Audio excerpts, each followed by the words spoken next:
Bons dias, boas tardes ou boas noites, consoante a hora que quiserem.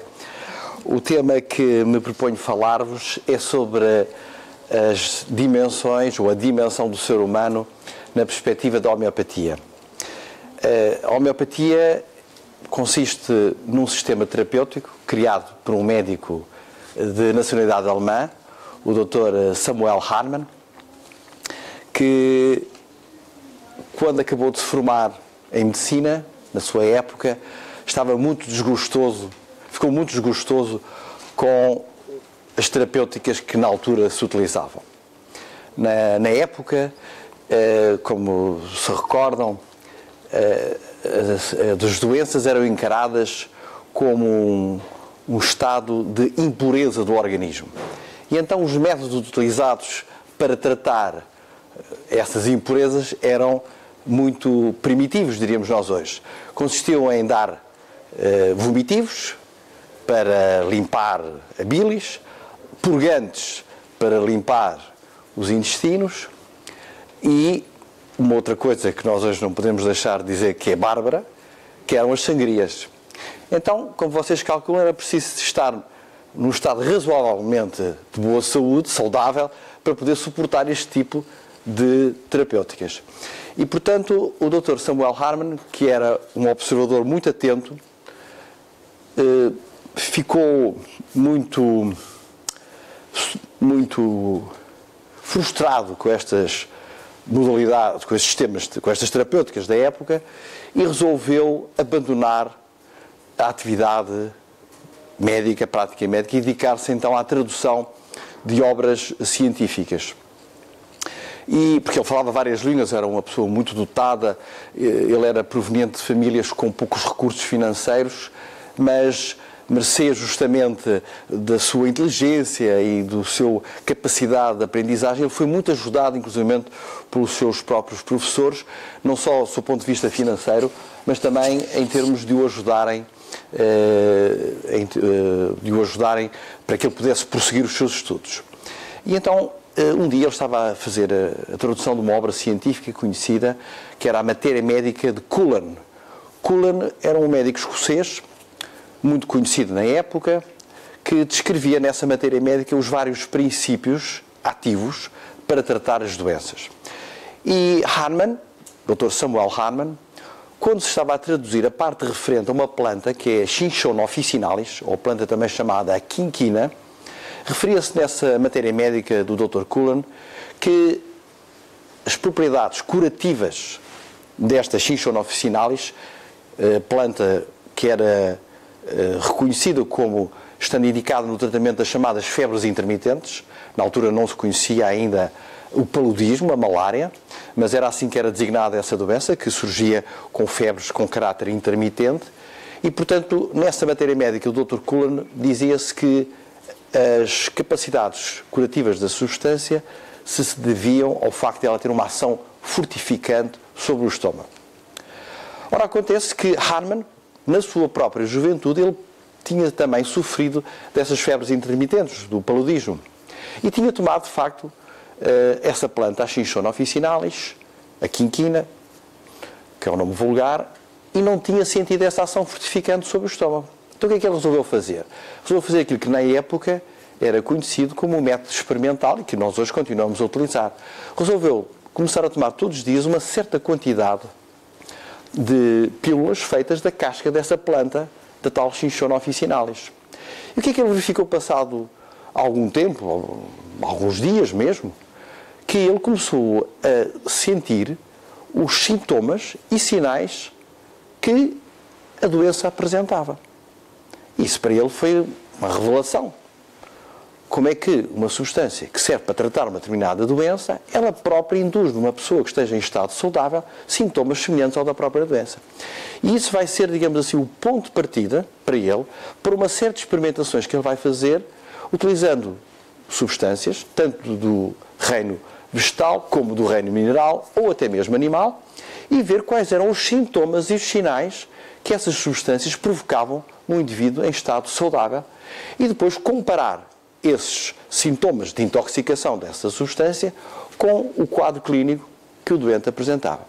E isso, portanto, foi exatamente o seu trabalho inicial que ele desenvolveu durante vários anos, com colegas, com discípulos, com amigos e na observação dos pacientes.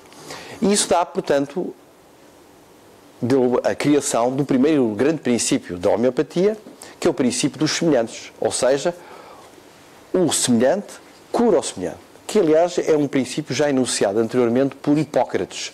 Hipócrates é considerado o pai da medicina e dizia que as doenças se podiam tratar de várias maneiras, pelo menos de 3 maneiras. Dizia ele que uma delas era utilizando o princípio dos contrários, ou seja, dava-se uma substância que fosse contrária à doença. É aquilo que nós conhecemos hoje em dia, quando a pessoa tem febre, se dá um antipirético, tem uma hipertensão arterial, dá-se um antihipertensivo, quando tem uma situação, portanto, qualquer que ela seja, imaginemos de alergia, dá-se um antialérgico.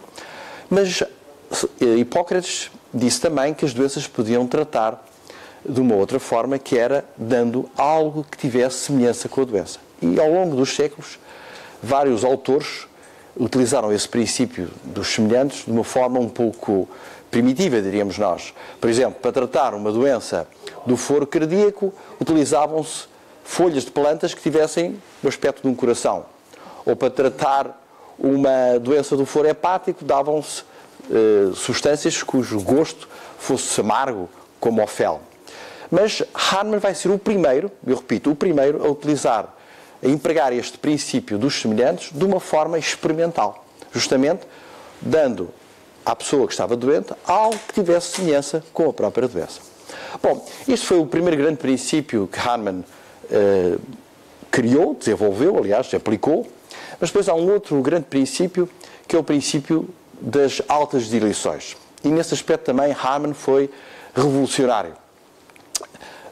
Foi revolucionário porquê? Porque ele verificava que muitas vezes dando aquela substância ao paciente, em vez de provocar uma reação terapêutica, ele tinha uma reação de agravamento.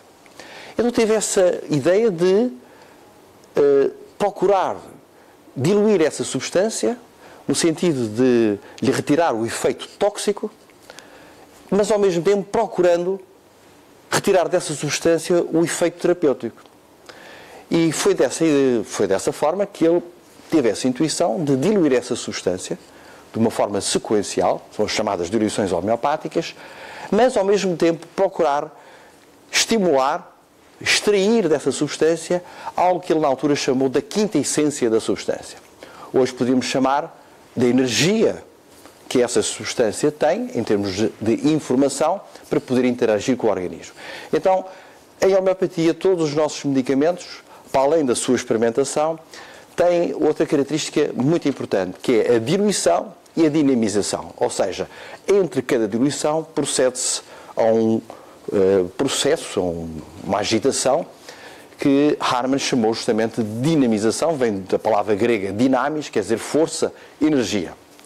Bom, e foi desta forma que ele começou a praticar a homeopatia. Há um outro terceiro grande princípio da homeopatia, que é o princípio da totalidade, ou também chamado da globalidade. E venho aqui entrar muito com esta noção de como é que em homeopatia se encara o ser humano. Então, um dos aspectos fundamentais e que o Dr. Samuel Hahnemann empregou na sua prática clínica é observar o paciente, ouvir a sua história clínica presente, saber os seus antecedentes pessoais, ou seja, das doenças que antecederam a situação clínica que ele está a viver naquele momento, e ao mesmo tempo ter uma noção de quais são as perspectivas do paciente para o futuro, como é que ele encara a sua vida, quais são as suas aspirações. Então esta noção do tempo é muito importante e dá exatamente esta noção da globalidade. Por outro lado, o Dr. Samuel Hahnemann chamou a atenção para os aspectos familiares, as doenças que havia dos antepassados, mais diretos, dos pais, dos tios, dos avós, e tudo isso dar um quadro global do paciente. Também outro aspecto importante, que nos interessa em homeopatia e que o Dr. Samuel Hahnemann chamou muita atenção foi o aspecto de não se considerar uma separação entre a mente e o corpo. Então, em homeopatia, nós abordamos o ser humano nessa perspectiva global, ou seja, mente, pensamento, emoções, sensações e, ao mesmo tempo, o aspecto físico das doenças propriamente ditas estão interligadas e formam como que uma totalidade, uma globalidade que deve ser considerada. Quando se estuda a homeopatia, e nós fazemos através das matérias médicas homeopáticas, ou seja, cada medicamento em homeopatia tem um resumo de quais são os sintomas e os sinais que essa substância provoca no indivíduo saudável. Então, um dos aspectos fundamentais na abordagem que fazemos do ser humano quando se faz uma consulta da homeopatia é ter em conta essa mesma totalidade. Não só a doença propriamente dita, por exemplo, uma situação de gastrite, de úlcera gástrica, mas também ter em conta o modo como o paciente vivencia essa situação. Se tem um quadro de ansiedade, se tem um quadro de excitação, se é acompanhado de insónia, enfim, todos os aspectos relacionados com a situação física propriamente dita. Essa é realmente uma dimensão muito particular da homeopatia, que aliás se enquadra dentro daquilo que hoje em dia se chama também a medicina psicossomática, ou seja, nós hoje temos a noção na ciência médica atual que há uma inter-relação muito grande entre os aspectos mentais e psíquicos e os aspectos físicos e, igualmente, Hahnemann, há cerca de 250 anos, teve essa intuição, teve essa observação que faz com que a homeopatia continue a ser hoje extremamente atual, exatamente porque ela é baseada em aspectos clínicos, em aspectos de observação e da terapêutica desses pacientes de uma forma bem acompanhada. Um outro aspecto que nós devemos ter em conta na abordagem do nosso paciente em homeopatia é essa noção de que todos nós, cada ser humano, tem um potencial de autocura, digamos assim, de autorregeneração. E isso encontra-se também interligado com um terceiro grande princípio, como eu referi há pouco, já enunciado por Hipócrates, que dizia que havia uma terceira forma de tratar os pacientes. Recordam-se que eu há pouco falei no princípio dos contrários, havia o segundo princípio, que era o princípio dos semelhantes, mas Hipócrates dizia que havia um terceiro grande princípio, que era de não fazer nada. Ou seja, de deixar que o organismo seguisse o seu próprio curso e seguisse o processo de autocura. Ou seja, o próprio paciente tem em si um potencial fantástico de se regenerar e aquilo que nós temos a obrigação de fazer, aquilo que o médico deve ter também a obrigação de fazer, é de não perturbar esse mecanismo próprio de autocura do paciente e dar-lhe todas as condições para que isso se possa processar e ocorrer. Então, isso está na origem daquele aforisma hipocrático que diz primum non nocere. Ou seja, a primeira coisa que nós temos que ter em conta é não lesar o paciente, não perturbar os mecanismos naturais, fisiológicos, para esse processo de autocura e de autorregeneração. Em homeopatia, esse é um aspecto fundamental que nós temos sempre em conta, que é a de respeitarmos o modo de funcionamento do organismo e, portanto, a doença é também encarada como uma forma que o organismo tem de se procurar regenerar, curar e equilibrar. Por exemplo, perante um quadro de febre, um síndrome febril, nós não temos a preocupação imediata de tratar a febre, fazendo baixar a febre, de qualquer modo. A febre deve ser encarada como um aspecto positivo, curativo da parte do organismo. Ela não deve ultrapassar certos limites e, nesse aspecto, temos que estar atentos para não deixar que essa febre seja muito elevada. Mas a febre, em si mesma, não é um processo a abater, a destruir, porque ele tem um efeito muito positivo no organismo. Nós sabemos que há determinados micro-organismos que só com esse aumento da temperatura é que podem ser destruídos. E também o aumento da temperatura vai provocar no organismo a libertação de determinadas substâncias que têm justamente esse efeito, por exemplo, no combate às doenças virais. Esta perspectiva da homeopatia em relação à febre, à síndrome febril, verifica-se também com outro tipo de abordagens terapêuticas. E temos sempre que perceber quais as razões que estão na origem dessa patologia.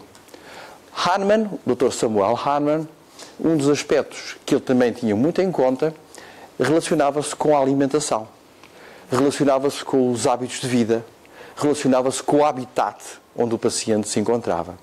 Portanto, essa noção da totalidade e da globalidade que eu falei há pouco tem a ver também com essa noção holística.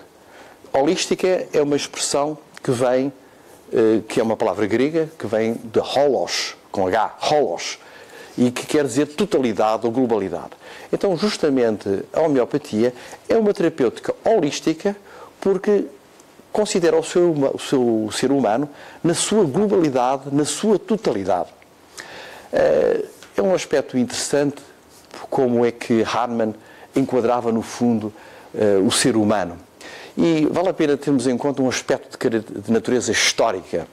Na altura em que Hahnemann viveu, dentro da biologia e da medicina em geral, havia duas grandes correntes de pensamento, da forma como encaravam o ser humano. Então, havia uma corrente chamada corrente mecanicista e havia uma corrente chamada vitalista. A corrente mecanicista encarava a vida e o ser humano como um sistema mecânico em que os vários órgãos e os vários sistemas se interrelacionavam entre si e isso explicava o fenómeno da vida. É um pouco como uma espécie de um grande relógio interno que nós teríamos, feito por roldanas e engrenagens.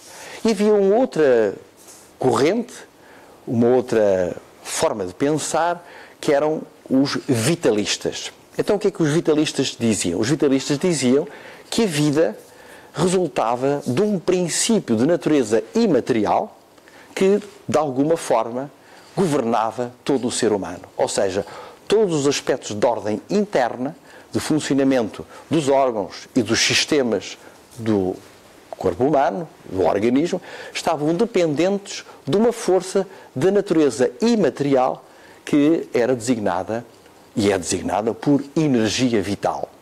Então, esse aspecto foi muito interessante e toda a terapêutica homeopática está baseada exatamente nessa visão vitalista, em que há uma força de natureza imaterial, portanto, não material, que tem uma função governadora, coordenadora de todas as funções do organismo.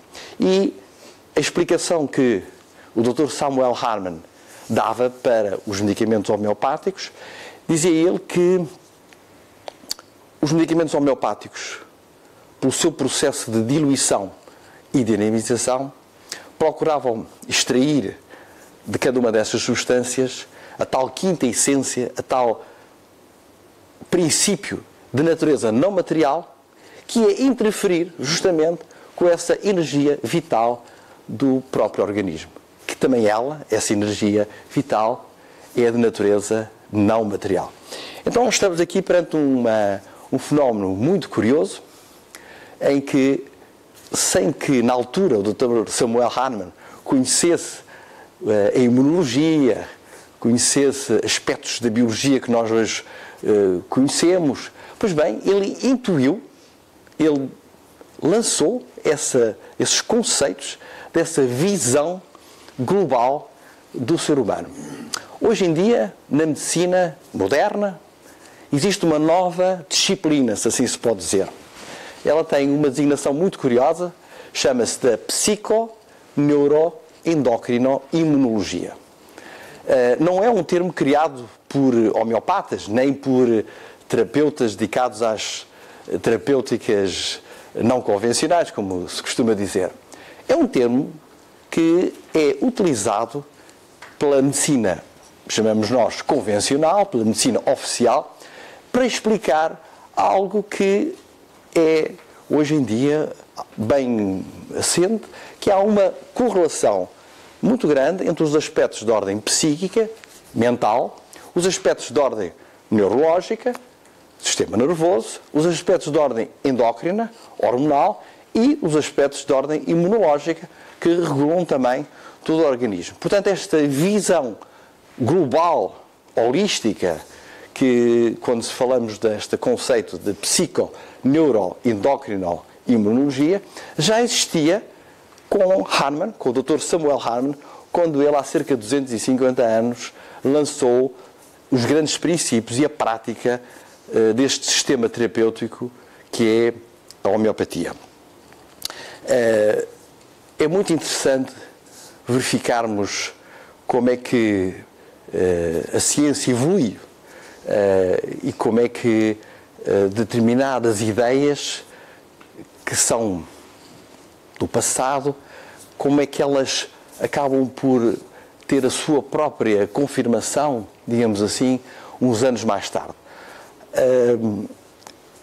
Todas as ideias novas que surgem têm sempre, numa fase inicial, uma desacreditação, digamos assim. Inicialmente, qualquer ideia nova que surja passa sempre por ser combatida. Qualquer pessoa que tenha uma ideia nova já sabe que numa primeira fase ela vai ser combatida. Depois há uma fase de verificação.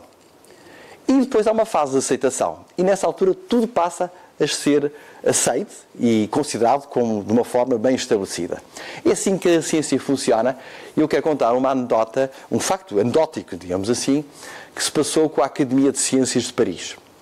A Academia de Ciências de Paris, no século XVIII, reuniu e, a propósito do problema dos meteoros, ou dos meteoritos que caíam do céu. Havia quem dissesse que havia pedras que caíam do céu. E a Academia de Ciências reuniu-se e pensou, bom, no céu é que está o que é perfeito, divino, o céu não pode lançar pedras sobre a Terra. E então a Academia de Ciências de Paris entendeu que quem dissesse que havia pedras que iam do céu estava a dizer um grande disparate e devia ser combatido por dizer isso mesmo. Logo, por azar, ou por coincidência, passado algum tempo dessa decisão, houve uma chuva de meteoritos a norte de Paris, na cidade de Lille. E a Academia de Ciências enviou peritos, investigadores, para saberem o que é que se passou. E não havia outra explicação possível. De facto, havia pedras que tinham caído do céu. Não era possível encontrar outra explicação. Então reuniram-se e decidiram que, não, de facto, há pedras que caem do céu e quem disser o contrário está errado. Portanto, às vezes, temos que esperar algum tempo para que os factos possam confirmar a realidade. E o que nós assistimos hoje em dia, no que diz respeito à homeopatia, é exatamente esse processo de progressiva confirmação daquilo que foi dito pelo Dr. Samuel Hahnemann há uma série de anos. Há imensos estudos clínicos que comprovam a ação terapêutica dos medicamentos homeopáticos.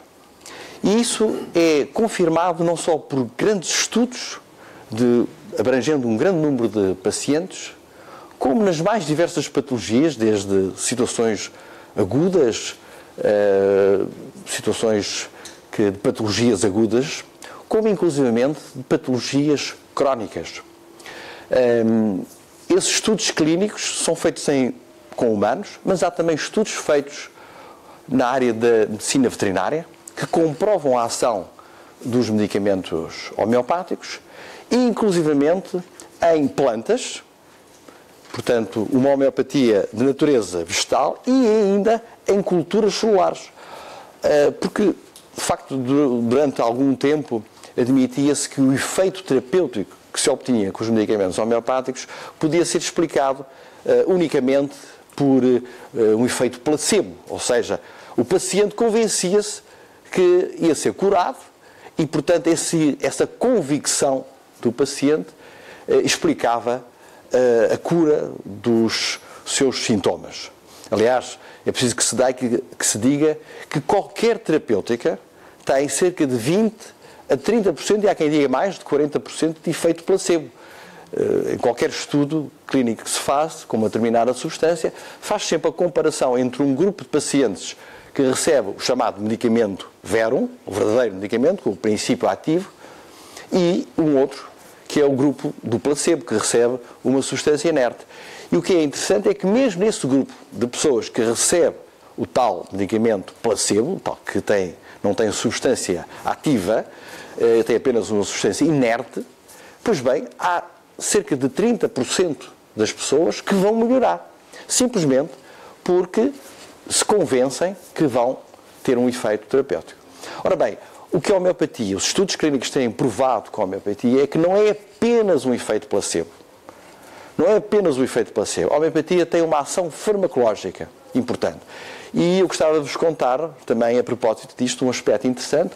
Hoje em dia, com as viagens espaciais, a NASA, portanto, a Organização Norte-Americana de Estudo do Espaço, lançou um estudo para ver quais as possibilidades de utilização de medicamentos homeopáticos para os pacientes, para os astronautas, para aqueles que vão viajar no espaço. Porquê? Porque a homeopatia tem essa grande vantagem de não provocar os efeitos secundários que nós conhecemos com a medicação convencional e, por outro lado, não tem efeitos de intoxicação, de acumulação da substância. Porque hoje em dia o que nós podemos dizer é que a homeopatia funciona com base numa ideia que é esta, é de que os medicamentos homeopáticos têm uma informação que é capaz de interagir com o ser humano. Então, o exemplo que eu costumo dar muitas vezes é de que os medicamentos homeopáticos funcionam como um cartão de crédito. Tem uma banda eletromagnética, aparentemente o que nós temos no cartão de crédito é plástico e uma limalha de ferro, mas esse cartão permite-nos ir a uma caixa multibanco e levantar dinheiro, permite-nos ir ao banco e levantar dinheiro, permite-nos ir a qualquer dependência e saber o nosso extrato bancário. Então, a homeopatia funcionaria, os medicamentos homeopáticos funcionariam também desta forma. Há uma informação essa que é de natureza eletromagnética, nos medicamentos homeopáticos, e que resulta da diluição dos medicamentos homeopáticos numa mistura de água e álcool. E porquê água e álcool? Porque os medicamentos homeopáticos são diluídos, como eu disse no início, têm essas diluições sequenciais e é preciso que se saiba que a água é formada de moléculas de água, que têm um átomo de oxigênio e 2 átomos de hidrogênio. E isso cria uma polaridade da célula, do átomo, da molécula da água, e faz com que a água tenha uma estrutura bipolar. Quando nós lá diluímos uma determinada substância, essa substância, em função da sua carga elétrica, vai também criar uma orientação das moléculas da água. E é essa estrutura da água, que é bipolar, que vai explicar, a nosso ver, porque é que os medicamentos homeopáticos podem funcionar. Então, retomando um pouco o que eu dizia há pouco a propósito das ideias novas e da questão da tal Academia de Ciências de Paris sobre a chuva de meteoritos, o que nós hoje podemos dizer é que a homeopatia, a terapêutica homeopática, é baseada em algo extremamente moderno e atual, que é a física quântica. Portanto, há uma informação de natureza eletromagnética dos medicamentos homeopáticos que vai interagir com o organismo e este vai ser capaz de receber essa informação de natureza eletromagnética e desencadear os mecanismos fisiológicos naturais de regeneração e de cura. Portanto, esta é a dimensão as várias dimensões possíveis que a homeopatia tem na perspectiva do ser humano, não é?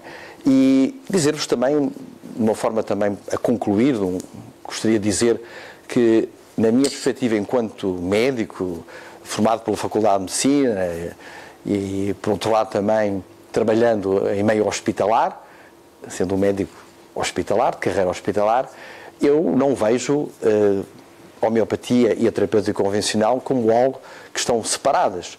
Elas devem estar integradas, devem ser consideradas de uma forma integrativa, ou seja, temos sempre que pensar o que é que pode ser melhor para o paciente. Eu não tenho problemas nenhuns num determinado paciente em dar-lhe um antibiótico, mas posso também dar medicamentos homeopáticos e dou medicamentos homeopáticos para isso.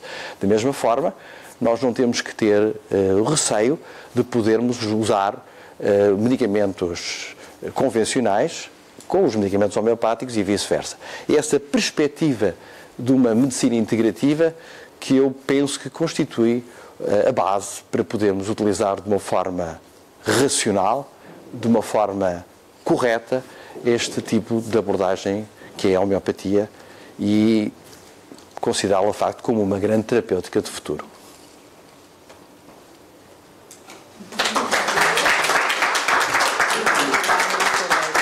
Eu fiquei fascinada com a sua palestra e imagino que os presentes também, porque esta noção esta medicina integrativa, como lhe chama, e que é tão bonito, entre que podermos de facto ter a medicina convencional, mas ao mesmo tempo a homeopatia, e a questão de ambos se integrarem, não tem que ser uma coisa, pode ser uma e outra coisa, e a vida também é um bocadinho isto. E por outro lado, agradecer-lhe estes valiosos ensinamentos acerca da homeopatia, porque às vezes ouvimos muito falar, mas não sabemos exatamente de que é que estamos a falar, e a sua ação farmacológica, como disse, de facto ajuda-nos a compreender muitas coisas e ouvir e aprender a ouvir o nosso corpo e a saber exatamente o que é que ele precisa tantas vezes, e às vezes não precisa de coisas tão difíceis. Muitíssimo obrigada pela sua presença, pelos seus esclarecimentos. Vou-lhe dar aqui um diploma de presença, muito obrigada, e tem também um presentinho da parte da Mindal e vou-lhe pedir que abra.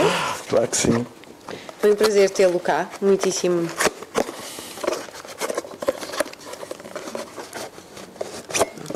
Muito bem. Ok, luz para a minha vida. Que lindo, que lindo. Acho que está bem, tem tudo a propósito, tem tudo a ver, verdade? Todas elas eu não abri, por isso todas foram exatamente aquilo que a vida quis trazer. Eu acho que sim. É muito simbólico. Trouxe-nos muita luz hoje. Muito obrigada, Sr. Muito obrigado. Foi um prazer. Bem-aja. Muito obrigado. Muito obrigada.